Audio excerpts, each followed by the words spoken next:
Hello guys, मैं हूं नितुरा सक्सेना। मेरा YouTube channel Saxena online classes में सभी को स्वागत है। पिछले वीडियो में हम रेशियो को बैलेंस करना सीखे थे और आज हम कंपोनेंडो एंड डिविडेंडो के बारे में अध्ययन करेंगे। चलिए हम आज कंपोनेंडो एंड डिविडेंडो को देखते हैं। चलिए देखते हैं, यदि a बट्टा बी बराबर c बट्टा डी हो तो देखिए पहला में a प्लस बी बट्टा बी बराबर c प्लस डी बट्टा डी अगर होगा तो वह कंपोनेंडो कहलाएगा। अब ध्यान दें, दूसरा में है a माइनस बी बट्टा बी बराबर c माइनस डी बट्टा डी तो वह डिविडेंडो कहलाएगा। यानी कि अगर प्लस में साइन रहेगा तो कंपोनेंडो और माइनस में साइन रहेगा तो डिविडेंडो होगा। अब देखिए दोनों को एक साथ लिखते हैं तो a प्लस बी बट्टा a माइनस बी बराबर c प्लस डी बट्टा c माइनस डी, यानी कंपोनेंडो और डिविडेंडो दोनों एक साथ होगा। यानी कि देखिए अगर प्लस में होगा तो कंपोनेंडो और माइनस में होगा तो डिविडेंडो। आप ध्यान दें, प्लस और माइनस दोनों है, यानी कि कंपोनेंडो और डिविडेंडो दोनों एक साथ होगा। चलिए अब नोट में चलते हैं। a प्लस बी बट्टा a माइनस बी का कंपोनेंडो एंड डिविडेंडो a बट्टा b होता है। ठीक उसी प्रकार c प्लस डी बट्टा c माइनस डी का कंपोनेंडो एंड डिविडेंडो c बट्टा d होता है। अगर प्लस में हो तो कंपोनेंडो, माइनस में हो तो डिविडेंडो और प्लस माइनस दोनों में हो तो कंपोनेंडो एंड डिविडेंडो दोनों एक साथ होगा।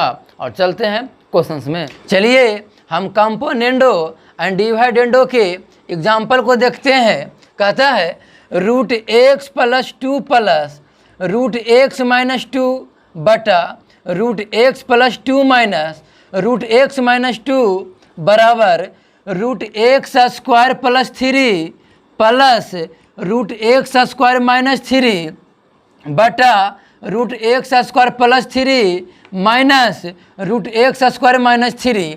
अब ध्यान दें, अगर हम इसे a मानते हैं और इसे हम b मानते हैं तो a प्लस बी बट्टा a माइनस बी हो जाएगा।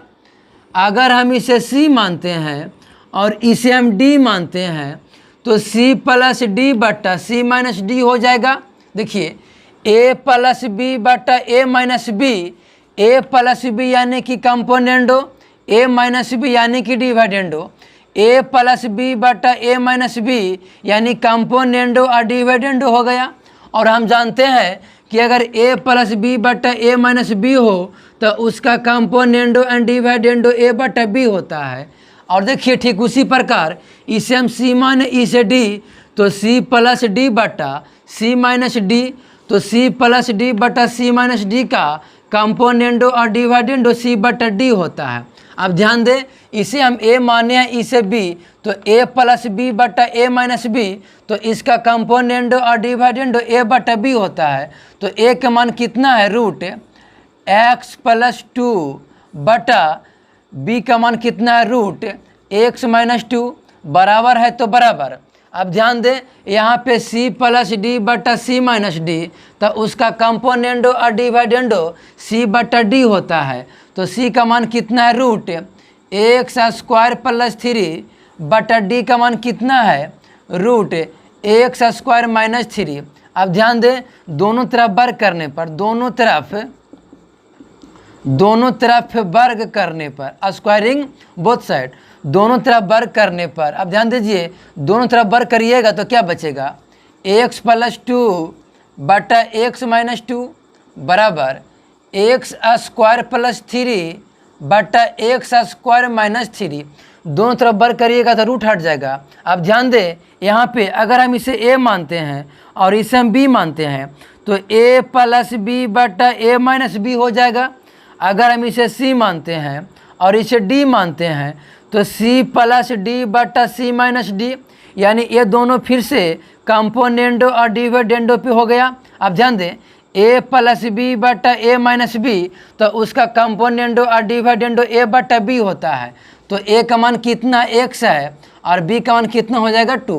अब ध्यान दें इसमें, इसे c मानते हैं, इसे d, तो c प्लस डी बटा c माइनस डी, तो इसका कंपोनेंडो और डिवाइडेंडो c बटा d होगा। तो c का मान एक्स स्क्वायर और d का मान कितना है 3। अब ध्यान दें, x से एक x कट गया तो x का मान कितना निकलेगा, x बराबर कितना हो जाएगा 3/2, यानी x का मान कितना हो जाएगा 3/2। यही क्या हो जाएगा, आंसर हो जाएगा। और चलते हैं अगले एग्जाम्पल में। चलते हैं अगले एग्जाम्पल में। अगला एग्जाम्पल कहता है root x square plus 4 plus root x square minus 4 बटा root x square plus 4 minus root x square minus 4 बराबर 3/2। ध्यान दें, अगर हम इसे a मानते हैं और इसे हम b मानेंगे तो a प्लस बी बटा a माइनस बी, यानी कि ये जो प्रश्न है कंपोनेंडो और डिविडेंडो का है। तो हम जानते हैं कि a प्लस बी बटा a माइनस बी का कंपोनेंडो और डिविडेंडो a बटा b होता है। तो a का मान कितना है, रूट एक्स स्क्वायर प्लस 4 और b का मान कितना है, रूट एक्स स्क्वायर माइनस 4 बराबर। अब ध्यान दें, इसका भी कंपोनेंडो और डिविडेंडो करेंगे। अगर एक तरफ कंपोनेंडो और डिविडेंडो होगा तो दूसरा तरफ भी कंपोनेंडो और डिविडेंडो होगा। अब ध्यान दीजिए 3/2 का कंपोनेंडो और डिविडेंडो किस तरह से होगा, ध्यान दीजिए 3/2 है तो नीचे वाला को ऊपर वाला में जोड़ करके ऊपर लिखेंगे, तो 3 और 2 कितना हो जाएंगे 5। 3/2 का कंपोनेंडो और डिविडेंडो ज्ञात कर रहे हैं, तो नीचे वाला को ऊपर वाला में जोड़ करके ऊपर लिखेंगे और फिर ऊपर वाला में से नीचे वाला को घटा करके नीचे लिखेंगे। तो 3 में से 2 घटा कितना बचेगा 1, यानी 3/2 का कंपोनेंडो और डिविडेंडो 5/1 होगा।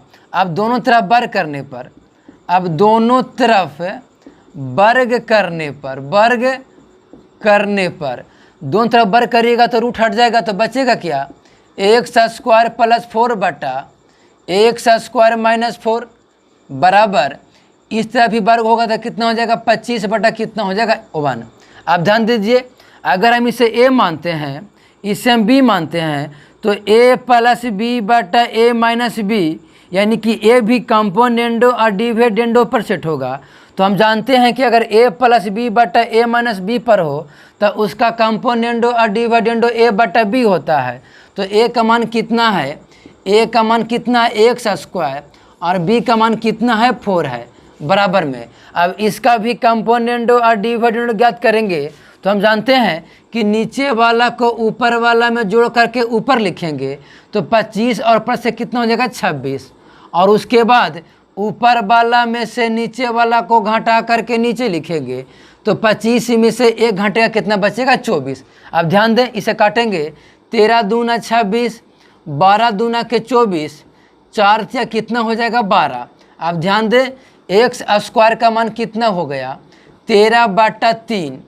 अब ध्यान दें, इस तरफ से स्क्वायर हटेगा तो इस तरफ रूट हो जाएगा, यानी एक्स का जो मान हो जाएगा वह 13 बटा क्या हो जाएगा 3। यही इसका क्या हो जाएगा, आंसर हो जाएगा। चलते हैं अगले एग्जाम्पल में। एग्जाम्पल नंबर 1 कहता है कि यदि x बराबर 4ab बटा a प्लस बी हो तो x प्लस 2a बटा x minus 2a plus x plus 2b बटा x माइनस 2b का मान ज्ञात करें, जहां a not equal to b है, यानी a का मान b के बराबर नहीं है। अब ध्यान दीजिए, अगर हम इसे a मानते हैं और इसे b मानते हैं, दोनों में मान सेम है, तो a भी a होगा और a भी b होगा। अब ध्यान दें, a प्लस बी बटा a minus B, a plus B बटा a माइनस बी, यानी कि कंपोनेंडो और डिविडेंडो होगा। अब ध्यान दें, अगर जब भी इस तरह का प्रश्न हो, x का मान दिया हो और वह प्रश्न कंपोनेंडो और डिविडेंडो का हो, x का मान अगर दिया हो और प्रश्न अगर कंपोनेंडो और डिविडेंडो का हो, तो उसका आंसर हमेशा 2 होता है, उसका आंसर हमेशा 2 होता है। अब चलते हैं अगले एग्जाम्पल में। अगला एग्जाम्पल कहता है यदि x बराबर 2√6 बटा √3 प्लस √2 हो तो x प्लस √2 बटा x minus √2 plus x plus √3 बटा x माइनस √3 का मान ज्ञात करें। अब ध्यान दें, इसे हम a मानेंगे और इसे हम b मानते हैं। अब ध्यान दें, a प्लस b बटा a माइनस b, और इसे हम c मानेंगे और इसे हम d मानेंगे। तो ध्यान दीजिए, a प्लस b बटा a माइनस b ये कंपोनेंडो और डिविडेंडो पे होगा। अगर हम इसे c माने हैं और इसे d, तो c प्लस d बटा c माइनस d, यानी कि a भी कंपोनेंडो और डिविडेंडो होगा। अब ध्यान दीजिए, अगर जब भी इस तरह का प्रश्न हो, अगर x का मान दिया हो, x का मान कुछ भी हो, x का मान कुछ भी दिया हो, और उसके बाद अगर प्रश्न कंपोनेंडो और डिविडेंडो का हो, a प्लस बी बटा a minus B, c plus D बटा c माइनस डी, यानी कि x का मान कुछ भी दिया हो और प्रश्न अगर कंपोनेंडो और डिविडेंडो का हो, तो उसका आंसर हमेशा 2 होता है। अब चलते हैं अगले क्वेश्चंस में। अगला क्वेश्चन कहता है, यदि x बराबर 2√24 बटा √3 प्लस √2 हो तो x प्लस √8 बटा x minus √8 plus x plus √8 बटा x माइनस √8 का मान ज्ञात करें। अब ध्यान दें, इसे हम a मानेंगे और इसे हम b, दोनों में मान सेम है, तो a भी a होगा और a भी b होगा। अब ध्यान दें, a प्लस b बटा a माइनस b कंपोनेंडो और डिविडेंडो होगा। a प्लस b बटा a माइनस b, यानी कि a भी कंपोनेंडो और डिविडेंडो होगा। और हम जानते हैं कि अगर x का मान कुछ भी दिया हो और उसके बाद प्रश्न अगर कंपोनेंडो और डिविडेंडो में हो, तो उसका आंसर हमेशा 2 होता है। अगर x का मान कुछ भी दिया हो, अगर x का मान कुछ भी दिया हो और अगर प्रश्न कंपोनेंडो और डिविडेंडो का हो, x का मान कुछ भी दिया हो और अगर प्रश्न कंपोनेंडो और डिविडेंडो का हो, तो उसका आंसर हमेशा 2 होता है। और आज के लिए बस इतना ही, और मिलते हैं अगले वीडियो में।